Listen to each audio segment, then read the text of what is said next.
कृष्ण चरितम कलि कल्मषघ्नम पद सूचित करता है कि विशेषकर इस कलियुग के लिए कृष्ण के कार्यकलाप समस्त कष्टों की राम बाण औषधि हैं।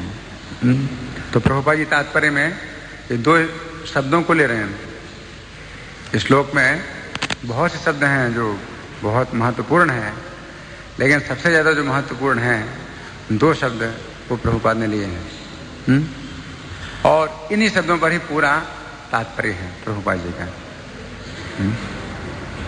शब्द बहुत महत्वपूर्ण है। कौन कौन से शब्द हैं? कृष्ण चरितम कलि कल्मषघ्नम, एक साथ हैं ये तीसरी पंक्ति में है। कृष्ण चरितम कलि कल्मषघ्नम। कृष्ण चरितम का मतलब कृष्ण कथा, और कलि कल्मष अघ्नम, कलि कलयुग और कल्मष पाप, और घ्नम घ्ना मतलब नष्ट करने वाला। जो कृष्ण कथा है वो कलयुग के पापों को नष्ट करने वाली है। इसी पर ही पूरा तात्पर्य है। क्योंकि सबसे ज्यादा महत्वपूर्ण जो व्यवहारिक है, प्रभुपाद जी का तात्पर्य बहुत व्यवहारिक है। नहीं तो विद्वत्ता अगर जो है दिखानी हो तो बहुत से शब्द हैं जिनकी व्याख्या की जाती है, लेकिन प्रभुपाद जी ज्यादा से ज्यादा जो है कोशिश करते हैं कलयुग की भ्रमित जनता को रास्ता दिखाने के लिए। प्रभुपाद जी जो तात्पर्य हैं विद्वत्तापूर्ण तो हैं, लेकिन उससे भी ज्यादा क्या है? शिक्षापूर्ण है। शिक्षा जो है प्रभुपाद जी देना चाहते हैं, क्योंकि कलयुग के लोगों की दृष्टि नष्ट हो गई है और वे अपना हित नहीं जानते कि किस प्रकार से उनका हित होगा।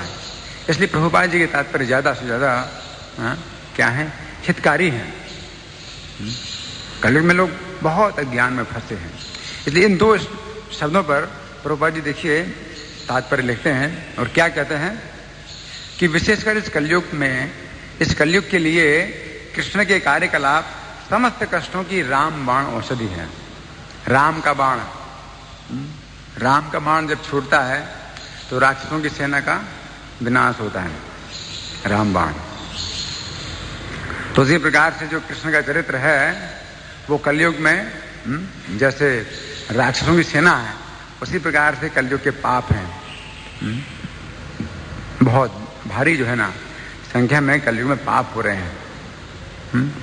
तो मिटा नहीं सकते, कलयुग के पापों को आप मिटा नहीं सकते हैं, लेकिन जो कृष्ण कथा है इसके द्वारा ही कलयुग के पाप मिट सकते हैं। जैसे राम का बाण है वो राक्षसों की सेना को नष्ट करता है, मिटाता है। तो इसको जो है समझना है। प्रभुपाद जी तात्पर्य में इसी पर जो है मतलब जोर दे रहे हैं। आगे प्रभुपाद लिखते हैं, कहा जाता है कि कलयुग के लोग अल्पायु होते हैं और उनमें कृष्ण भावनामृत की संस्कृति नहीं पाई जाती है। कलयुग के लोग बहुत थोड़ी आयु के हैं। तो आप जानते हैं कि सतयुग में आयु सामान्य रूप से कितनी थी? 1,00,000 साल। और त्रेता में सामान्य आयु 10,000 साल, और द्वापर में 1,000 साल सामान्य आयु थी, और कलयुग में 100 साल, वो भी मुश्किल है और घटती जा रही है, 100 से घटती जा रही है अल्पायु।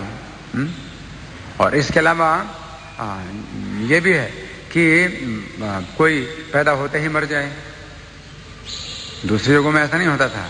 पिता के सामने अगर पुत्र की मृत्यु हो गई तो बहुत बड़ी दुर्घटना है। वो शोर हो जाता था, पूरे राजा के दरबार में शोर हो जाता था कि ये कैसे होगा। जैसे कि भगवान राम के राज्य में एक ब्राह्मण ने शोर मचाया कि मेरे होते हुए मेरा पुत्र कैसे मर गया। लेकिन अभी कलयुग में है ना, कौन शोर मचाए? यही सब हो रहा है और खुद ही माता पिता मार रहे हैं बच्चों को। तो अल्पायु, और वो भी अनिश्चित है। वो थोड़ी सी आयु भी निश्चित नहीं है।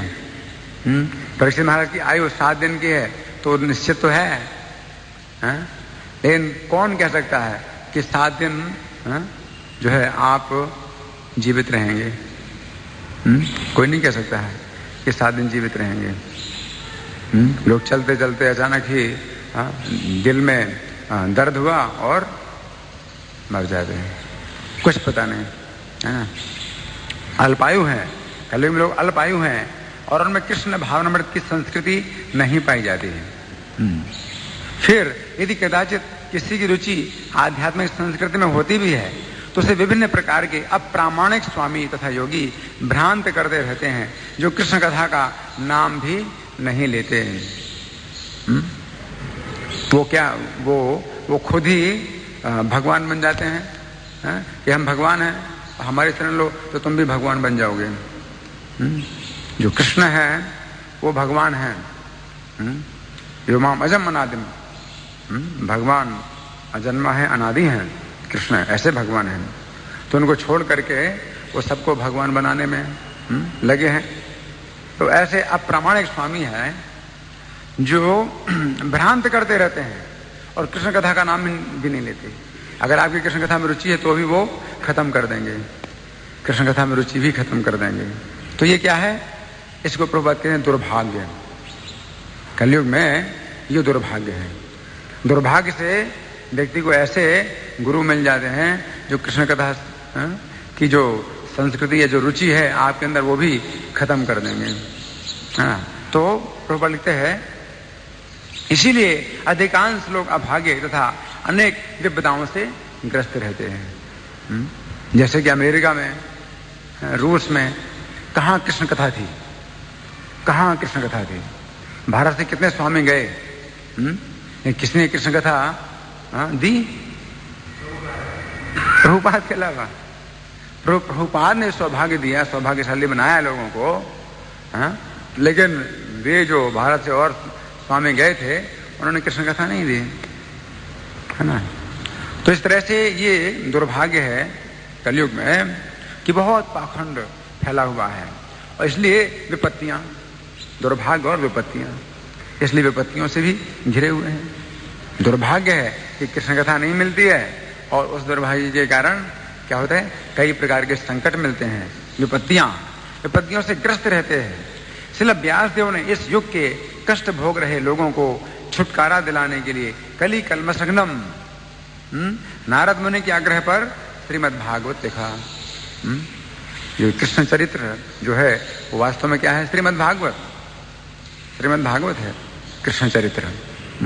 ये 10वें स्कंद ही केवल नहीं है, कृष्ण चरित्र जो है ये पूरा 12वां स्कंद जो है जो श्रीमद् भागवत के हैं ये कृष्ण चरित्र ही है। कृष्ण के चरित्र या कृष्ण के अवतारों के चरित्र या कृष्ण के भक्तों के चरित्र, ये सब कृष्ण चरित्र के अंदर आ जाता है। तो श्रीमद् भागवत, प्रभुपाद कहते हैं कृष्ण चरित्रम मतलब श्रीमद् भागवतम। श्री कृष्ण भावनामृत आंदोलन श्रीमद् भागवत की मनोहारी कथाओं के माध्यम से लोगों को प्रबुद्ध करने में जी जान से लगा है। तो जो कृष्ण भावनामृत आंदोलन है, प्रभु जी क्या कह रहे हैं, इसका एकमात्र कार्य क्या है, श्रीमद् भागवत की मनोहारी कथाओं के माध्यम से लोगों को प्रबुद्ध करने में। प्रबुद्ध है मतलब जगाने में, सुप्त हैं लोग, सुप्त हैं। तो श्रीमद् भागवत की मनोहारी कथाओं, मनोहारी मतलब मन को हरण करने वाली। श्रीमद् भागवत की जो कथाएं हैं वो मन को हरण करती हैं। दुर्भाग्य से कोई दे नहीं रहा है, तो कृष्ण भावनामृत आंदोलन जो है कृष्ण कथा दे रहा है पूरे संसार को आगे। प्रभुपाद कहते हैं श्रीमद् भागवत तथा भगवद गीता का संदेश सारे विश्व में, सारे क्षेत्रों में विशेषतया प्रगत शिक्षित लोगों के बीच मान्य हो रहा है। तो प्रभुपाद जी ने विशेष रूप से ऐसी बुद्धि मांगी थी कृष्ण से कि जो श्रीमद् भागवत की शिक्षाएं हैं वो लोग ग्रहण कर सकें और शिक्षित लोगों के बीच में लोग ग्रहण कर सकें। उनके गुरु महाराज भक्ति सिद्धांत सरस्वती महाराज का यही आदेश था कि शिक्षित और अंग्रेजी भाषी लोगों के बीच में श्रीमद् भागवत की शिक्षा दी जाए। आगे इस श्लोक में श्रील सुखदेव गोस्वामी को भागवत प्रधान कहा गया है और महाराज परीक्षित को विष्णुरातन। अब इसके बाद ये 2 शब्द और लिए हैं। सुखदेव गोस्वामी के लिए क्या है, भागवत प्रधान। भागवत प्रधान, भागवत प्रधान का मतलब क्या है, भक्तों में श्रेष्ठ है। भागवत जो है, भागवत के दो अर्थ होते हैं। एक भागवत है भक्ति रस शास्त्र और एक भागवत है भक्ति रस पात्र। तो भक्त का मतलब है, भागवत का मतलब है भक्ति रस का शास्त्र और भक्ति रस का पात्र। भक्ति रस के पात्र जो भक्ति रस का आस्वादन करते हैं, है ना, पात्र हैं तो सुखदेव गोस्वामी। और भागवत प्रधान का मतलब है श्रेष्ठ, भक्तों में श्रेष्ठ, ये शुद्ध भक्तों में प्रमुख सुखदेव गोस्वामी प्रधान महाभागवत। तो 12 महाभागवतों में से एक सुखदेव गोस्वामी। तो यहां प्रभुपाद लिखते हैं, और परीक्षित महाराज को क्या कहा है? विष्णुरातम, विष्णुरात। तो विष्णुरात का मतलब क्या है?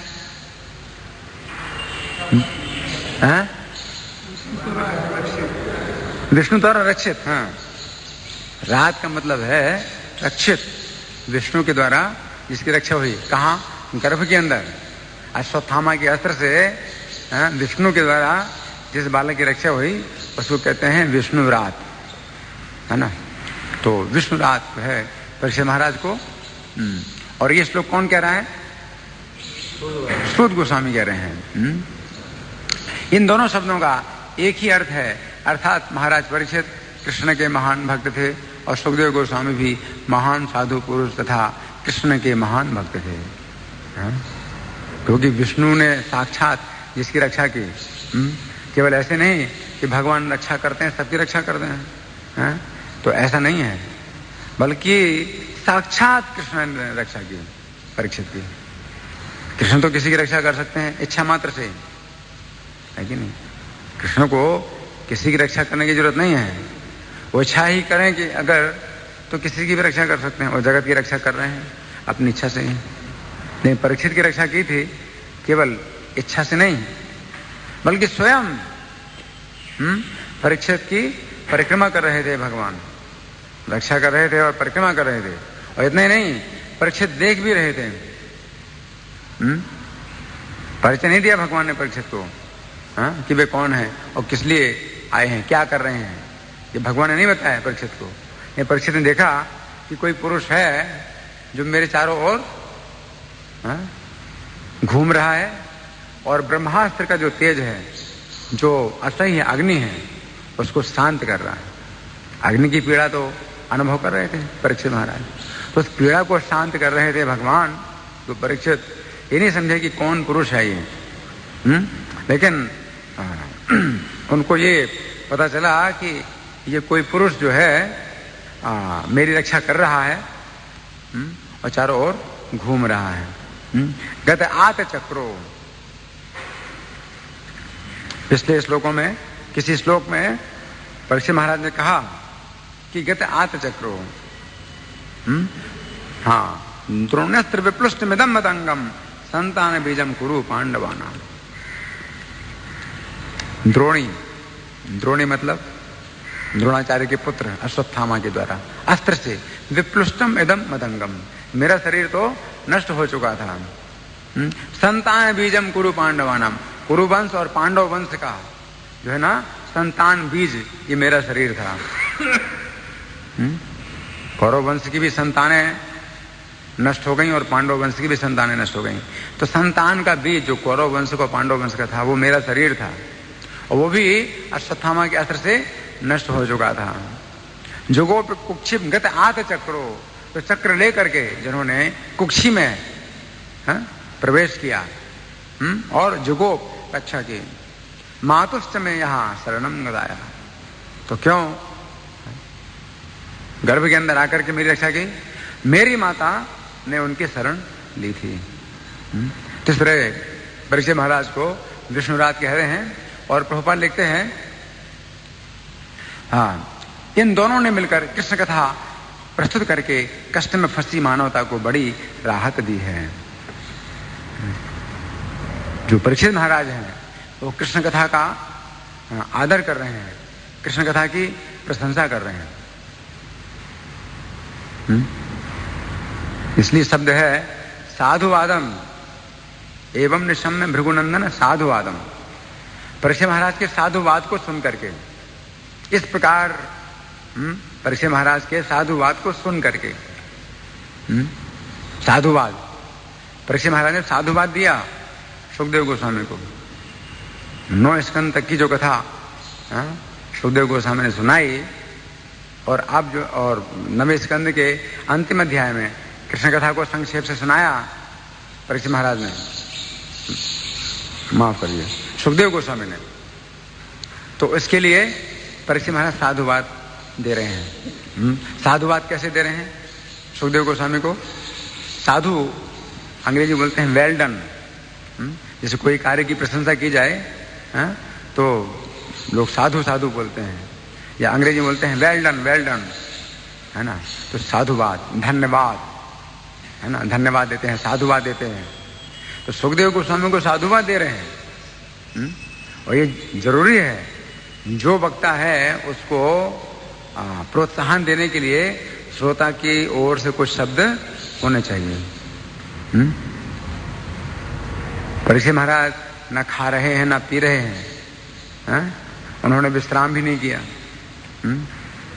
जबकि जब वो शिकार खेलने गए थे, जब समीक ऋषि के गले में सर्प डाला था मरा हुआ, उस समय भी बहुत थके हुए थे और प्यासे थे। ले उसके बाद भी उन्होंने विश्राम नहीं किया, न उन्होंने पानी पिया, न कुछ खाया पिया। और फिर श्रीमद् भागवत श्रवण कर रहे हैं। तो कोई भी सामान्य व्यक्ति होगा तो कैसी हालत होगी उसकी? वो ठीक से बैठ नहीं पाएगा, ना ठीक से सुन पाएगा, उसको नींद भी आएगी, भूख प्यास नींद सब एक साथ उसको अनुभव होंगे। लेकिन परीक्षित महाराज साधुवाद दे रहे हैं सुखदेव गोस्वामी को। तो पिछले श्लोक में परीक्षित महाराज ने साधुवाद जो दिया था वो क्या था? हमने कल सुना था वो श्लोक। वो कह रहे हैं न साधु सहाचुर्माम त्यक्तोदम विबाधते, कि मैंने जल का भी त्याग किया है तो भी मुझको असह्य नहीं है, जो भूख है वो नहीं सता रही है, बाधा नहीं डाल रही। क्यों बाधा नहीं डाल रही? पिबंतम त्वन्मुखाम भोजय च्युतम हरि कथामृतम, तुम्हारे मुख कमल से निकले हुए हरि कथा रूपी अमृत को मैं पी रहा हूं इस कारण।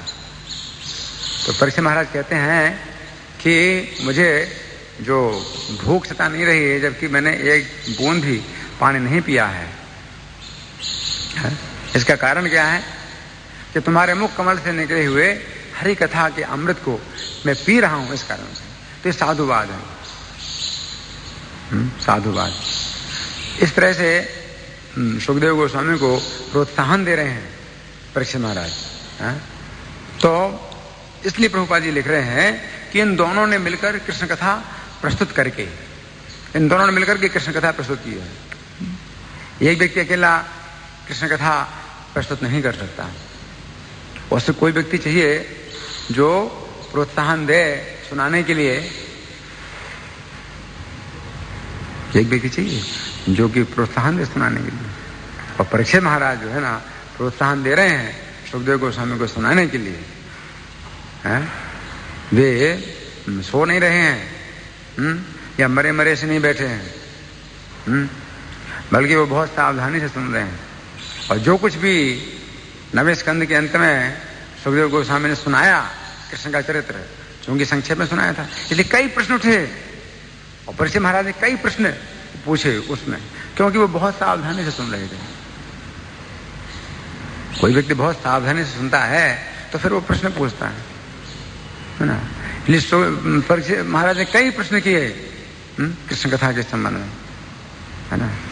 जैसे उन्होंने कहा कि मातुरदात अदर्हम, कि मामा होने के कारण कंस तो जो है कृष्ण के हाथों मारा जाना उचित नहीं था। कंस मामा था, मामा जी को कृष्ण ने क्यों मारा? और फिर जन्म लेते ही मथुरा से ब्रज में क्यों चले गए, है ना। तो ये सब जो प्रश्न हैं परीक्षित महाराज कर रहे हैं, क्यों कर रहे हैं?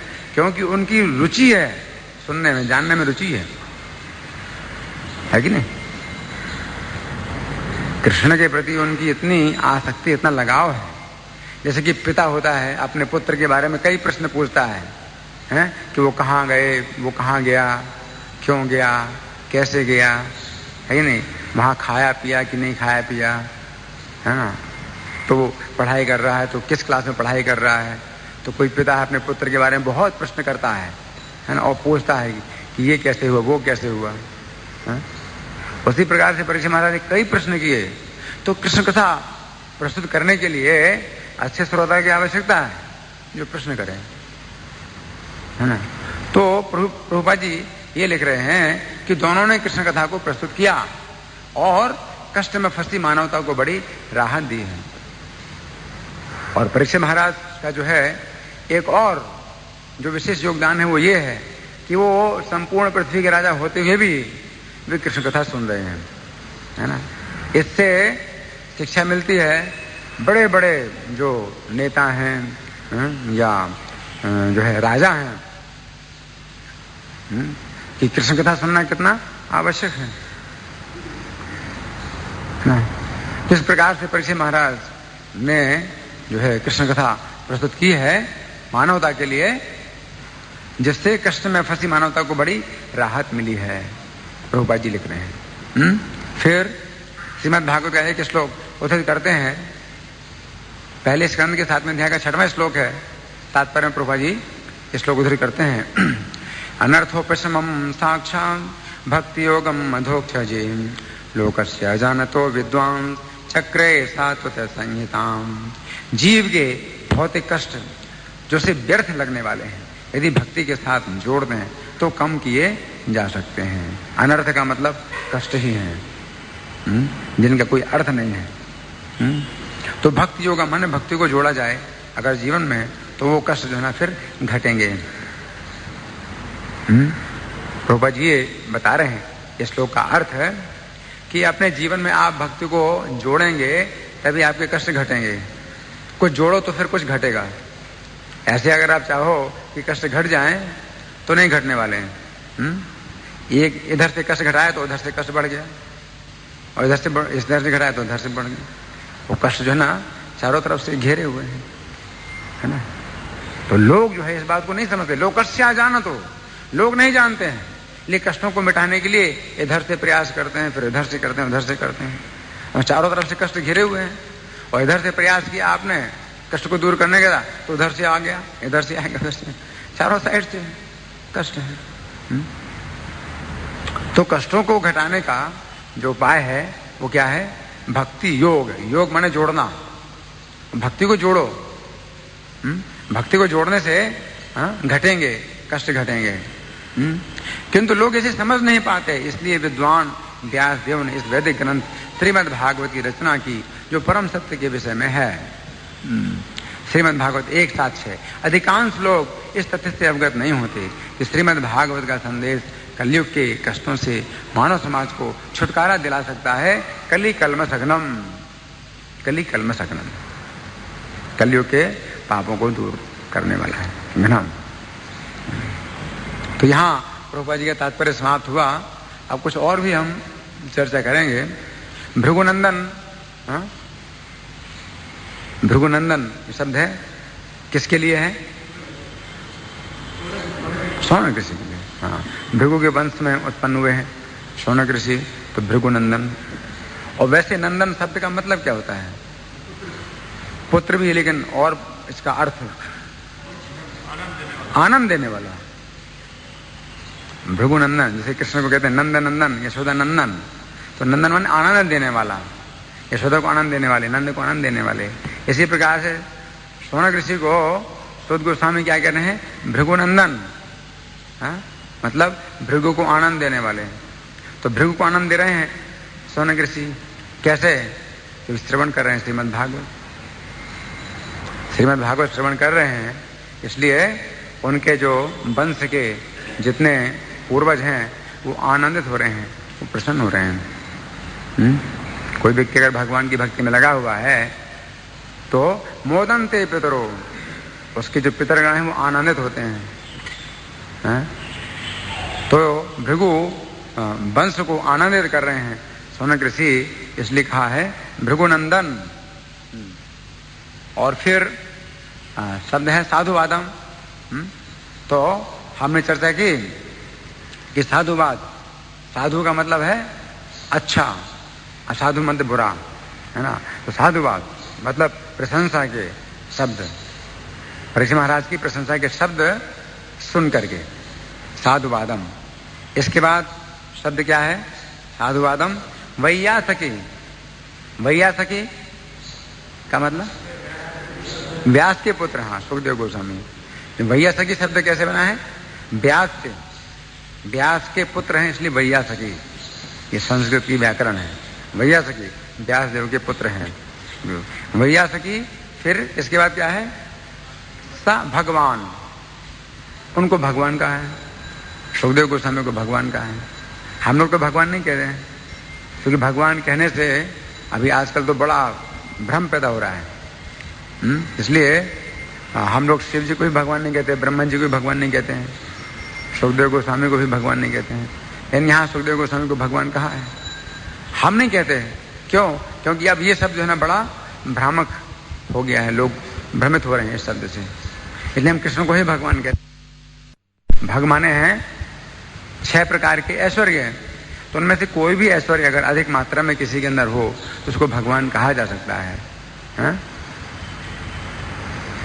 तो सूत गोस्वामी सुखदेव गोस्वामी को भगवान कह रहे हैं, तो ऋषि मुनि जो है कुछ भ्रमित नहीं हो रहे हैं इस संबंध में, भ्रमित नहीं हो रहे हैं। अभी लोग भ्रमित हो रहे हैं, इसलिए हम नहीं कहते भगवान। लेकिन सुखदेव गोस्वामी को भगवान कह रहे हैं, किस कारण से? 6 प्रकार के ऐश्वर्य हैं, संपूर्ण धन, संपूर्ण बल, संपूर्ण ज्ञान, संपूर्ण वैराग्य, संपूर्ण यश, संपूर्ण सौंदर्य। इनमें से कौन सा है ऐश्वर्य सुखदेव गोस्वामी के अंदर?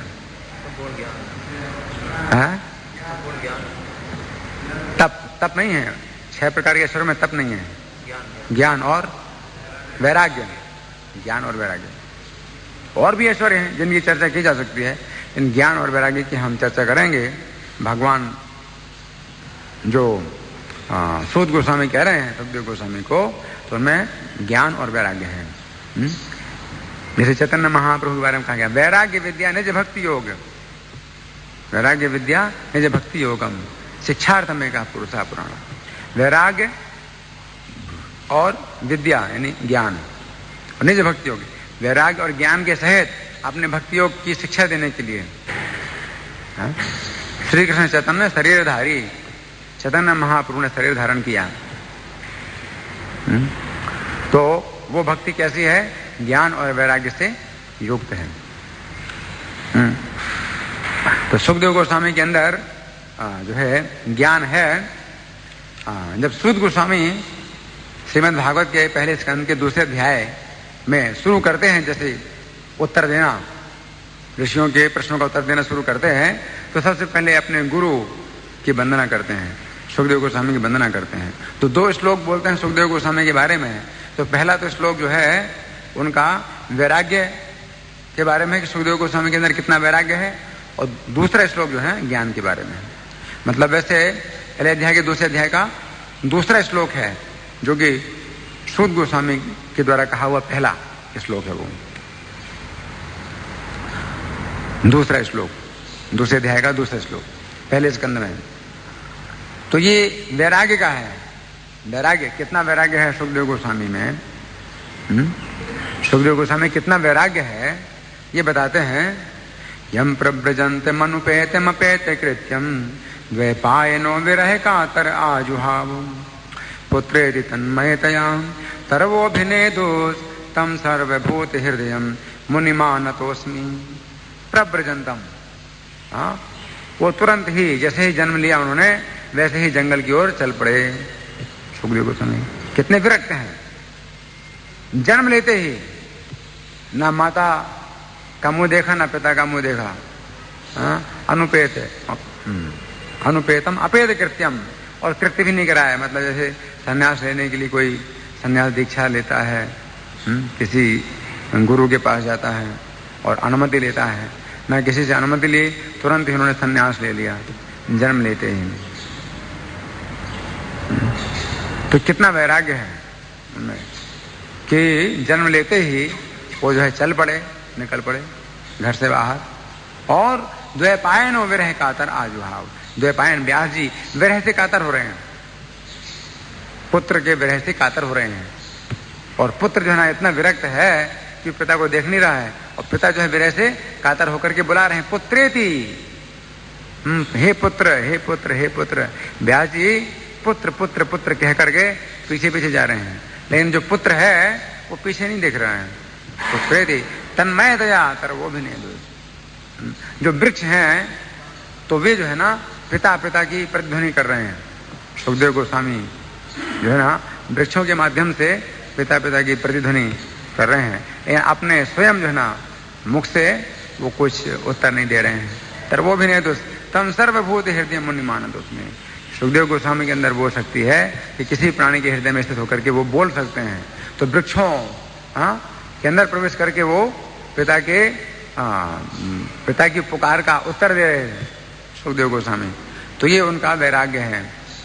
फिर ज्ञान, सुखदेव गोस्वामी के ज्ञान की वो चर्चा कर रहे हैं। और क्या कर रहे हैं, कितना ज्ञान है सुखदेव गोस्वामी के अंदर। ये श्रीमद् भागवत जो है ना ये सर्वोच्च ज्ञान है, और सुखदेव गोस्वामी ने दिया है ये सर्वोच्च ज्ञान। ये प्रथम स्कंद के 2 अध्याय का 3रा श्लोक है।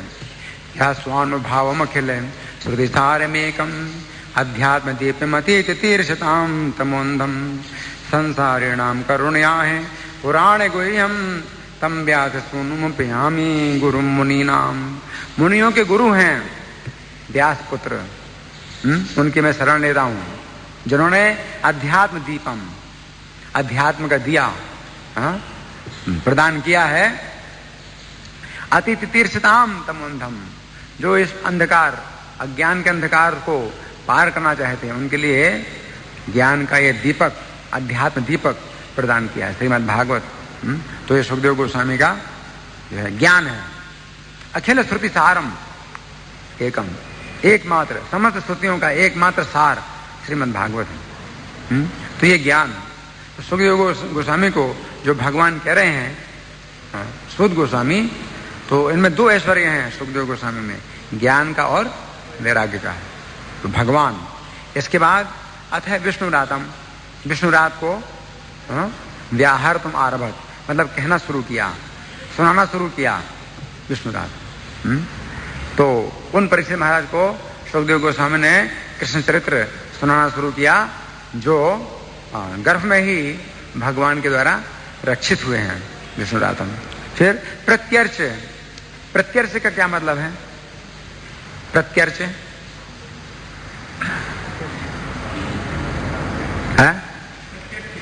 नहीं, प्रत्यक्ष नहीं, प्रति अर्च है। अर्च माने अर्चना करके, पूजा करके, और प्रति माने उल्टी।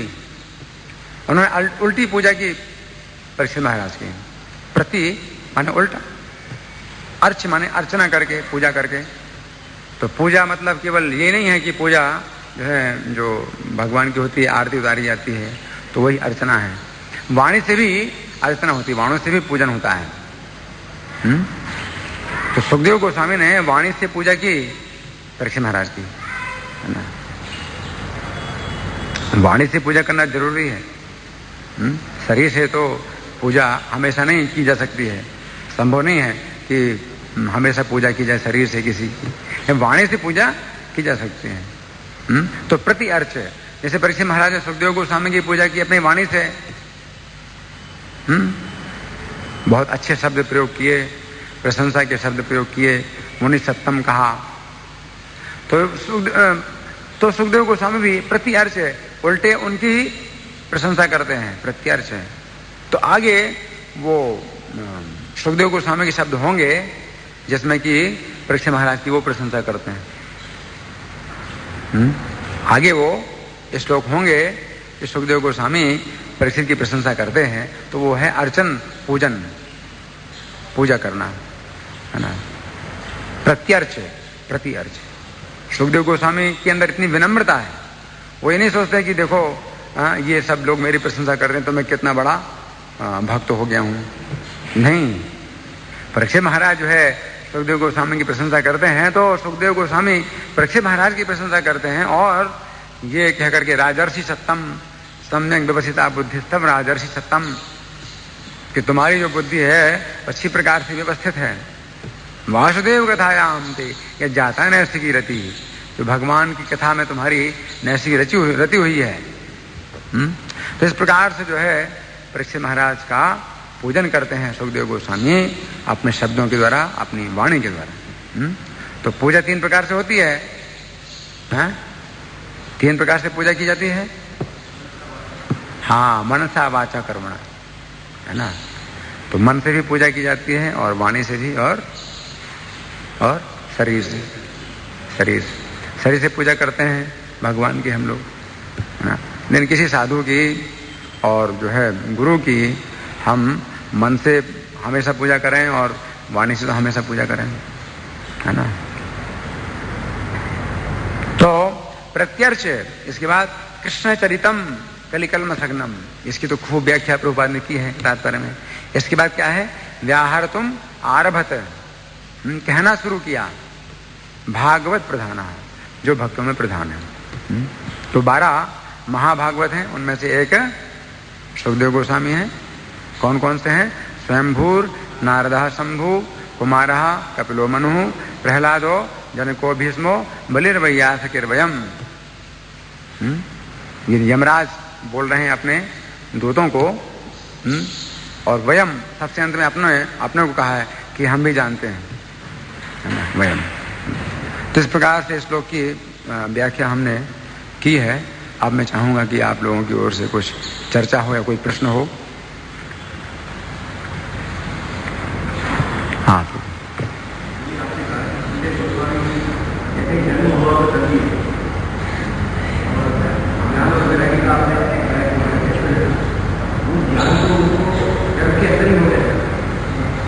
इनका प्रश्न है, नहीं, वो ज्ञान अधूरा है। जो निर्विशेष ज्ञान है वो अधूरा ज्ञान होता है। जो निर्विशेषवादी हैं तो उनके पास ज्ञान होता है, ये ज्ञान होता है कि भाई ये माया है, ये पूरा संसार माया है, ये संसार के जो संबंध है वो सब माया है ना, हर चीज को माया। लेकिन साथ साथ जो है वो कृष्ण कथा को भी माया का समझते हैं, तो एक अज्ञान भी उसमें मिला हुआ है। आप समझ रहे हैं, निर्विशेषवादियों का जो ज्ञान है वो ज्ञान भी है और अज्ञान भी है, दोनों है, वो शुद्ध ज्ञान नहीं है। आप समझे ना। तो सुखदेव गोस्वामी निर्विशेषवादी थे, माता के गर्भ में वो थे तो उनको कहा गया ब्रह्मरात, परीक्षित को कहा गया विष्णुरात, और उनको कहा गया ब्रह्मरात, मतलब ब्रह्म ज्ञान तक जो है ना उनका ज्ञान सीमित था सुखदेव गोस्वामी का। तो उनकी गर्भ के अंदर रक्षा हो रही थी ब्रह्म ज्ञान के द्वारा। आप समझे, सुखदेव गोस्वामी निर्विशेषवादी थे, गर्भ के अंदर वे जो है जन्म नहीं लेना चाहते थे, क्योंकि वे जानते थे कि ये जो सब प्रपंच है, भौतिक संसार सब प्रपंच है और इसमें जो है मैं फंस जाऊंगा। तो इसलिए वे जो है जन्म नहीं ले रहे थे और 12 साल तक उन्होंने जन्म नहीं लिया, है ना। तो वो जो है शुद्ध ज्ञान नहीं है। आप समझे, सुखदेव गोस्वामी का वो शुद्ध ज्ञान नहीं था। और विरक्ति जो है ना, मतलब इतनी ज्यादा थी, विरक्ति बहुत ज्यादा। और व्यास जी इनको शुद्ध ज्ञान देना चाहते थे श्रीमद् भागवत का, क्योंकि ये सबसे ज्यादा योग्य है, विरक्ति में सबसे आगे बढ़ा हुआ है। तो इसलिए सुखदेव गोस्वामी को वो श्रीमद् भागवत सबसे पहले देना चाहते थे व्यास जी।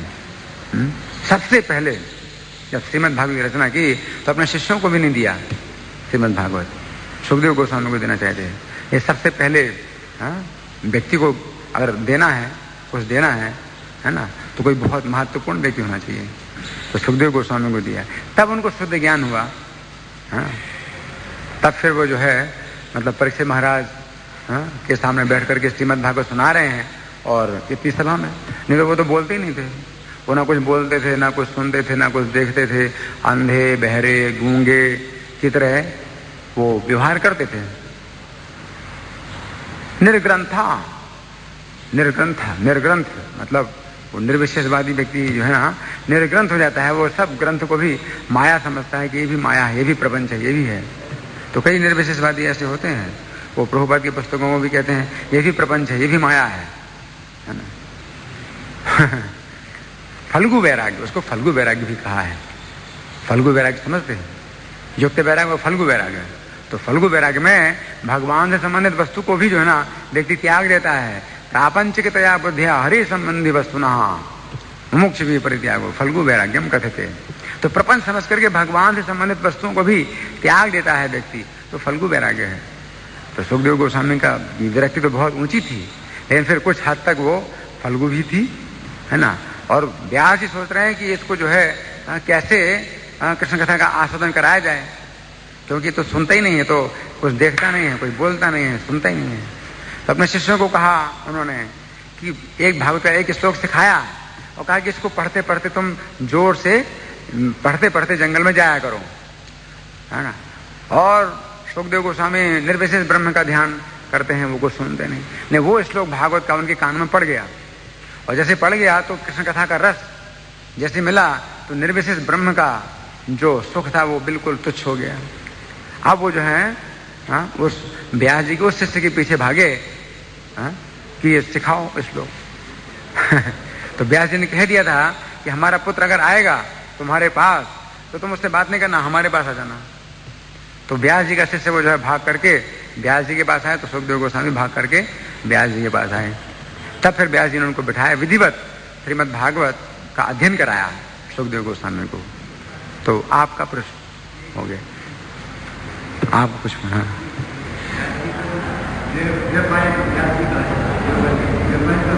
द्वैपायन का अर्थ क्या है? व्यास जी को द्वैपायन कहा जाता है। द्वैपायन का अर्थ क्या है? युग में द्वापर युग नहीं, द्वैपायन का ही अर्थ नहीं। द्वापर के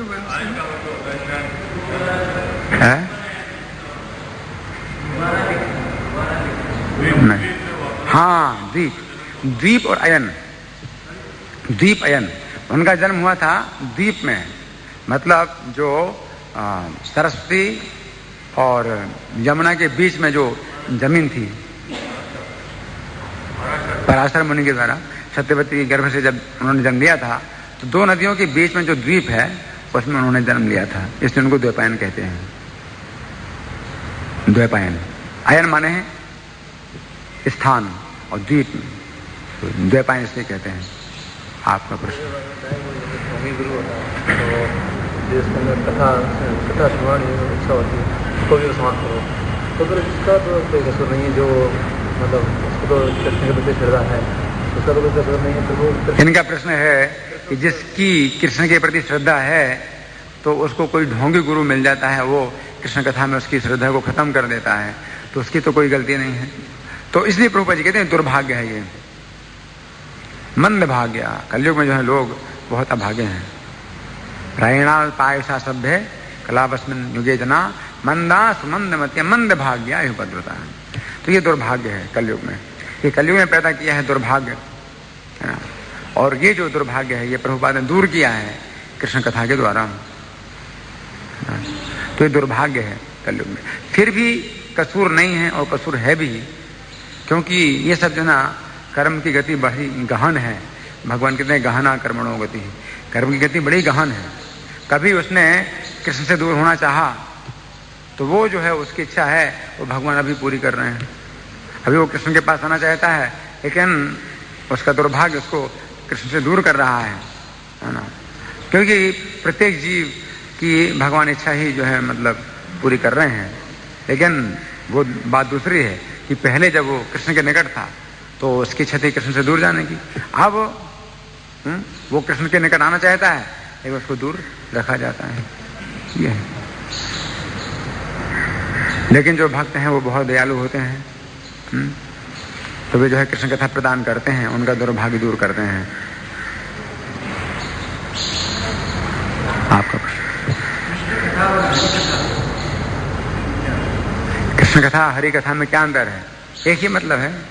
यहाँ कृष्ण चरित्रम कहा गया है, वहां क्या है? हरि कथामृतम पिबंतम तन्मुखाम भो यच्युतम हरि कथामृतम, है ना। तो हरि कथा, कृष्ण कथा, कृष्ण के अनेक नाम हैं।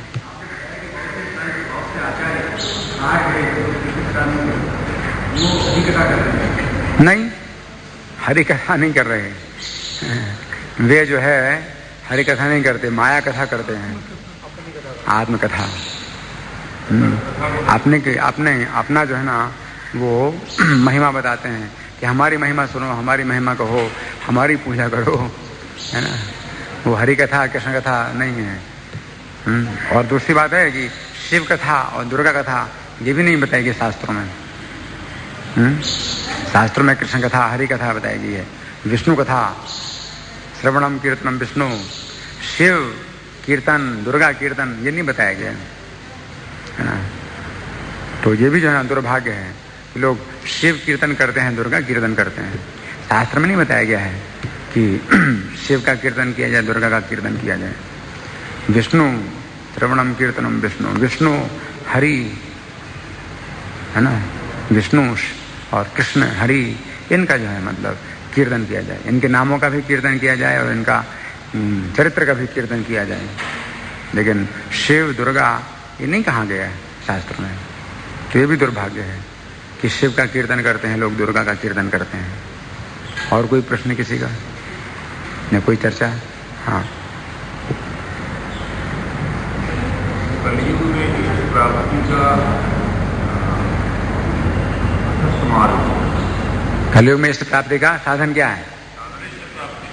सुगम साधन क्या है? सुगम साधन, वही तो चर्चा हो रही है। पूरी चर्चा तो इसी पर ही हुई। इससे ज्यादा सरल और क्या हो सकता है? साधु संग, साधु संग सर्वशास्त्र को है ना, साधु संग। और साधु संग में क्या होता है? कृष्ण कथा होती है।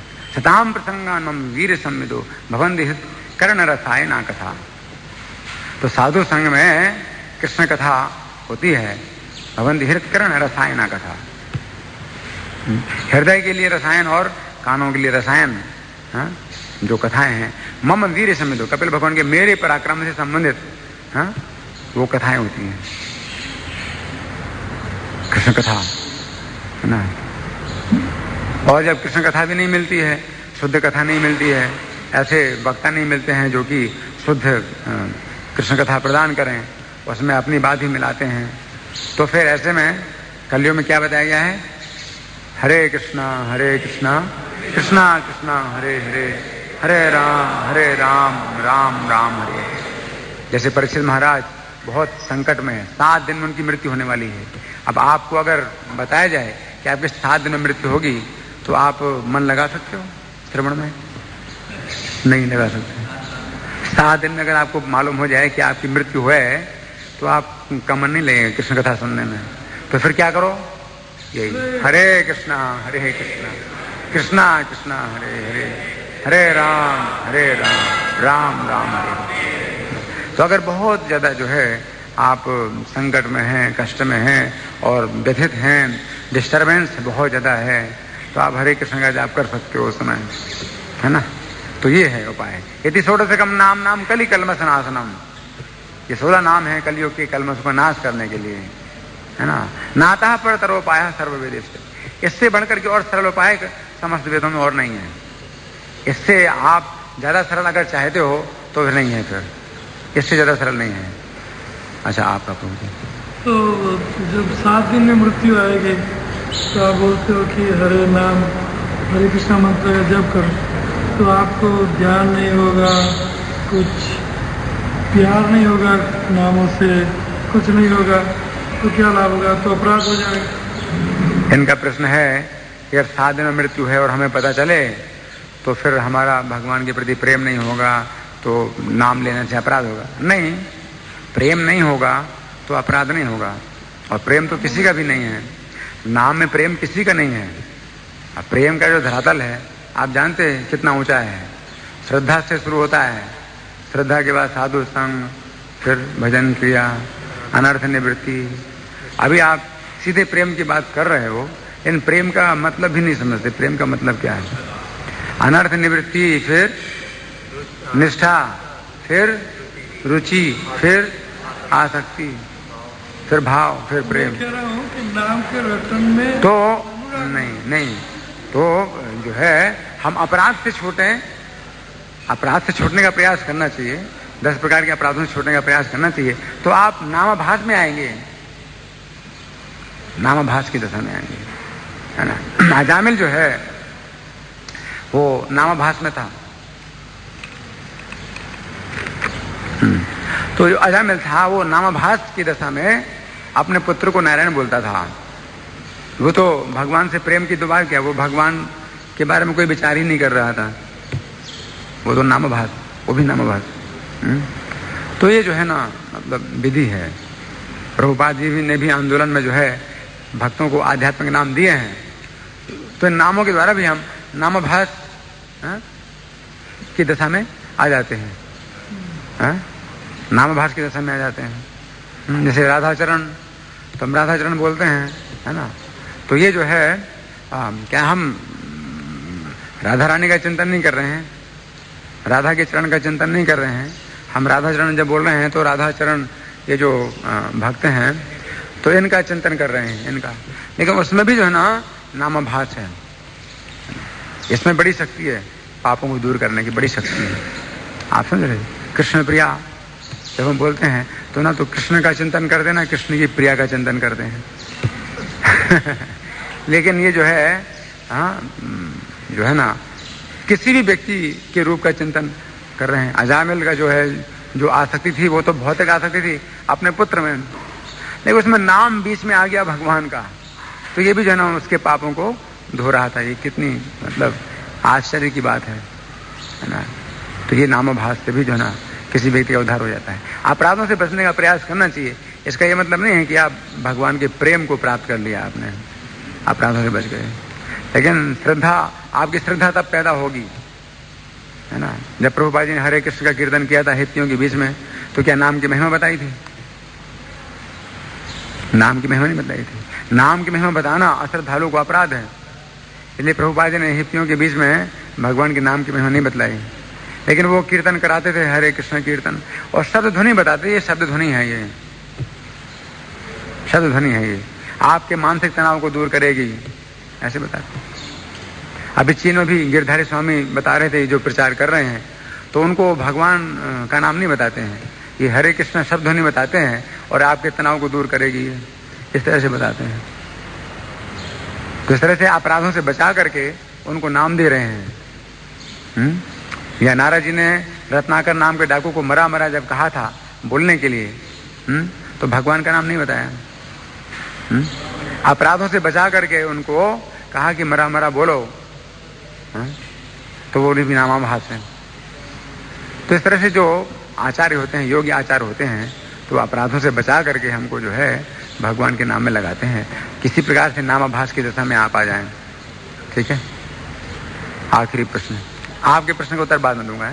हाँ, तो ये राजा परीक्षित द्वारा कि मेरा शरीर तो नष्ट हो गया, फिर भगवान ने बताया कि तो जब शरीर नष्ट हो गया तो नष्ट। इनका प्रश्न है कि परीक्षित महाराज कहते हैं कि मेरा शरीर तो नष्ट हो गया था ब्रह्मास्त्र के द्वारा और भगवान ने फिर बचाया। तो इसके दो अर्थ हैं नष्ट होने के। एक अर्थ तो यह है कि नष्ट हो गया मतलब खत्म हो गया शरीर। महाभारत में तो ऐसा वर्णन है कि परीक्षित महाराज पैदा हुए थे मरे हुए पैदा हुए थे, और भगवान कृष्ण फिर जो है ना अपने सत्य से और अपनी तपस्या से परीक्षित को जिंदा करते हैं, ऐसा है। और श्रीमद् भागवत के अनुसार परीक्षित महाराज को गर्भ के अंदर ही रक्षा करते हैं, है ना। तो दोनों प्रकार से कहता है नष्ट हुआ। मतलब जैसे आप मान लो बहुत बड़े संकट से बच गए, है ना, तो आप क्या कहते हैं, भाई मैं तो बहुत बड़े संकट में पड़ गया था। जैसे आग में जलना ही था, बिल्कुल जलना ही था, तो आप कहते हैं मैं तो बिल्कुल जल ही गया था, आपने बचा लिया, है कि नहीं। तो जब पूरी संभावना होती है किसी कार्य की कि भाई ये जरूर हो जाएगा, तो कहते हैं भाई हो गया ये काम, आपका काम ये हो गया। हुआ तो नहीं है, पूरी संभावना है होने की, तो कहते हो गया, है कि नहीं। तो पूरी संभावना थी परीक्षित के जलने की, नष्ट होने की, तो परीक्षित कह रहे हैं कि मेरा शरीर नष्ट हो चुका था और भगवान ने बचाया, इस तरह से। ठीक है, धन्यवाद। अच्छा, आखिरी प्रश्न है। परीक्षित महाराज की रक्षा करने के लिए भगवान ने जल में प्रवेश किया, वो जरूरी है क्या? बिना प्रवेश के लिए रक्षा करें? इनका प्रश्न है कि क्या जरूरी था कि भगवान प्रवेश करें परीक्षित महाराज की रक्षा के लिए उत्तरायण गर्भ में? हाँ, उसकी हमने चर्चा की है कि भगवान की जरूरी नहीं है, वो तो अपनी इच्छा मात्र से ही रक्षा कर सकते हैं किसी की भी, है ना। लेकिन फिर ये जो है भगवान की विशेष कृपा है अपने भक्त पर कि वो जो स्वयं मतलब रक्षा करते हैं, है ना। योगक्षेमम वहाम्य हम, योगक्षेम वहन करता हूँ। तो वो कोई भक्त थे ना जिन्होंने काट दिया था वहां में, अरे भगवान को क्या जरूरत है अपने भक्त का योगक्षेम करने की, वो तो करो में हम, उन्होंने लिख दिया करो में हम कि मैं कर देता हूँ, है ना, मैं तो कर देता हूँ। लेकिन फिर भगवान ने ये सिद्ध करने के लिए कि नहीं, वो गीता में जो भगवान ने कहा है वो सत्य है। तो भगवान स्वयं ही, जब वो ब्राह्मण देवता निकल गए अपने घर से बाहर, तो ब्राह्मणी घर में थी, तो घर का दरवाजा खटकाया, स्वयं जो ना अपने सिर में रख करके लाए भोजन का थाल, है कि ये हम लाए हैं, आप समझे ना। तो भगवान स्वयं जो है ना भक्त की रक्षा करते हैं, स्वयं करते हैं। तो ये जो है भगवान का आनंद है। भगवान स्वयं आए गजेंद्र की रक्षा करने के लिए, स्वयं आए और गरुड़ से उतर करके और अपने हाथ से पकड़ करके खींचा उस मगरमच्छ को और जमीन में लाए, और मगरमच्छ ने जब नहीं छोड़ा गजेंद्र का पैर, तो अपने हाथ से चक्र से काटा। तो भगवान को ये सब क्या जरूरत है करने की, लेकिन भक्त वत्सल है भगवान, है ना, इसलिए भगवान स्वयं करते हैं। धन्यवाद। ग्रंथराज श्रीमद् भागवतम की, जगत गुरु शिला प्रभुपाद की।